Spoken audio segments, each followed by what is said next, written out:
What's going on, guys, and welcome to Rabbit's Used Cars. You know, I've been wanting to start this channel for a while, and what better way to kick it off than Chevy Corvette.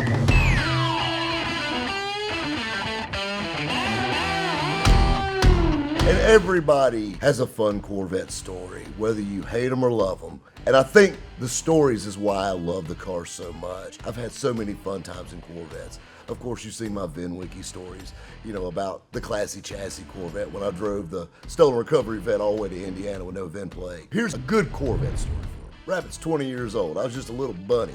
You know what? Decided I'm gonna marry my high school sweetheart. All my buddies are getting married. I ain't gonna be the last one. My dad, my mom, they weren't the happiest about it. But you know what? They let me do my thing. Here I am at our little venue, the day of the wedding, you know, the morning setting up, putting chairs up, and my dad comes pulling up. He was driving a bright red new Ford Dually at the time, crew cab. And here I am with my best men for the wedding. You know, we're just kind of standing back and letting the ladies set everything up and decorate and all that good stuff. And my dad hollers at me and says, "Hey, let's go ride around." So me and my buddies jump in his truck and we go riding around. So we end up on the Motor Mile. That's where all our new cars are sold right here in Greenville, South Carolina. And of course we end up at the Chevrolet dealership. And our Chevrolet dealership, like all the rest in the world, have that row of brand new Corvettes. Now keep in mind this was 2001, so it was the C5 Corvette. Dad stops the Dually and puts it in park. He leans over and looks at me and he said, "Son, I'm really worried about the decision you're about to make." He said, "I'm gonna make you an offer and I want you to consider it." He said, "You see all these pretty Corvettes? You pick you out one and I'll buy it for you. It's yours. Just don't marry her." He said, "You can date her, just don't marry her." And I mean, it was like one of those deep father-son talks when he said it. He wasn't joking. He said, "Anyone you want, you pick it out, it's your car. Just don't marry her." He said, "I fear you're making a mistake." I said, "Dad, no, it's my wedding day. I can't do that. I'm in love." He said, "All right, let's get out and look at them." So we get out of the truck, and of course, you know, we'll look at brand new Corvettes, you know. So me and my buddies were walking around, and there's a Millennium Yellow 2001 six-speed convertible Corvette. Black leather guts, polished wheels, absolutely gorgeous. So we're walking around, salesman walks out. Of course, salesman knows my dad, and he goes, "Hey, Charlie, we need the keys to this yellow vet." Salesman runs in, grabs the keys, fires it up, puts the top back on it. He said, "My son's gonna take this one for a drive." Dad hops in, riding shotgun. We pull out of the dealership, we're riding down Lawrence Road, the Motor Mile, right in front of the dealership. We're cruising down the road, and Dad said, "See how happy this car makes you? And it can be yours. Just don't marry her." And I said, "Dad," I said, "they're setting up for the wedding right now." He goes, "You don't even have to go back there." He said, "I will go and handle everything." He said, "You enjoy your car." He said, "Hell, son, go to the beach. Take your new Corvette down to the beach and just hang out at the beach for the weekend. Your daddy will handle everything." I'm like, "Dad, that's not right." He says, "It's not right, but I think it's saving you from a mistake." I can't do that. I'm in love. Remember that word love, because I'm going to tell you a couple other instances where love and Corvettes crisscross. You know, we took the Corvette back to the dealership, parked it, and he said, "You sure?" He said, "We can literally just give me the word." He said, "You can leave with it now, and I'll handle everything." I'm like, "No, Dad, that's not right. I can't do that." So we parked the Corvette back where it was, put the top back up, and hands the keys to the salesman.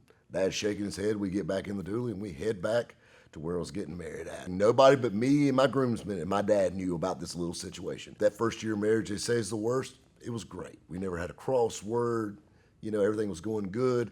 This is when old Rabbit got in his eBay fiasco and got that started, and, you know, moving on with my career. She moved on with her career. She was really easygoing. She was really cool with the cars and stuff till I came home with this red Corvette. And no, it was not a brand new Corvette, but I loved it because it was mine. She never rode in that car. She never sat in that car, and literally just rolled her eyes every time she saw it.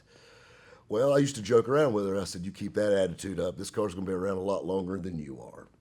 Well, as luck would have it, it was. Me and her didn't see eye to eye, and marriage didn't work. I'll never forget, I was actually going to see my divorce attorney, and my dad comes up to me and said, "Wish you took that C5 Corvette now, don't you?"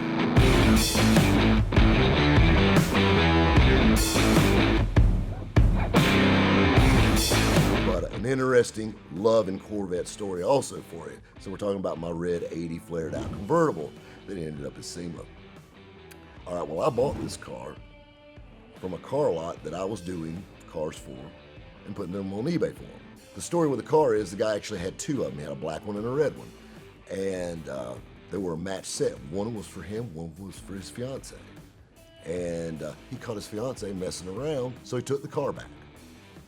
And that's how I got the car, is because he was tired of looking at it. It just reminded him of her.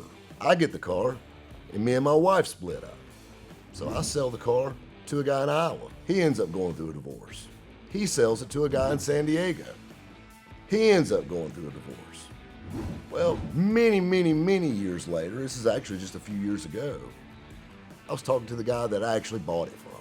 And we were joking around and laughing. We were downtown having a beer, and we were talking about the old red Vet. And I love that car, and I drove it everywhere. And I was talking about how much fun it was. He said, yeah, that little car's awesome. He said, I'll never forget the story of how I bought it. I said, really? I've never heard this one before. Where'd you get it? He said, I was down in Naples, Florida. He said, this guy was going through a horrible divorce. He lost his ass, and I bought that thing for nothing.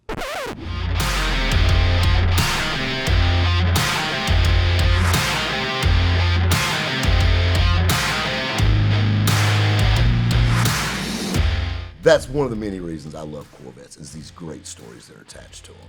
And you know, in this channel, we're gonna be doing so much fun stuff. I mean, we've got flips, we've got builds, we've got cars over here just out of frame that would drive you nuts, and we're gonna have them all on here. But you know, I can talk about Corvettes all day long, and I can tell a good Corvette story hell as good as anybody. But what's the fun in that? I think we need to drive one. Hell, Jimmy, grab your camera. Let's take this show on the road.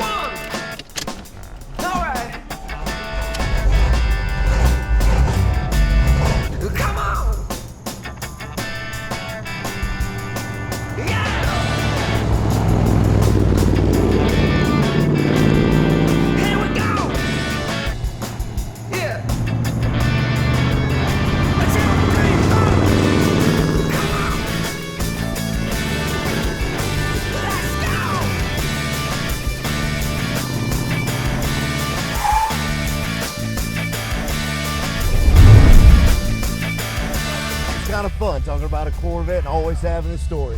Met my beautiful friend Shannon right here. I think we're gonna go grab some lunch. Guys, take care, and we'll catch you next time on Rabbit's Used Cars.